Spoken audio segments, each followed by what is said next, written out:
అయిపోయింది దాని అసలు ఏం చేస్తాం. అదే ఆ బర్రెలు అనుకుంటారు రూపితే కష్టం ఉంటుంది.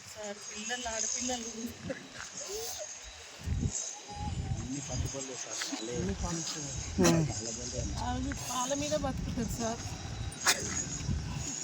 ఆ పాలు ఇచ్చేసి అట్లా చచ్చిపోతే ఇంకా ఆయనకి కట్టేసి ఇంకా ఇంకేం కాలేదు ఆయనకు.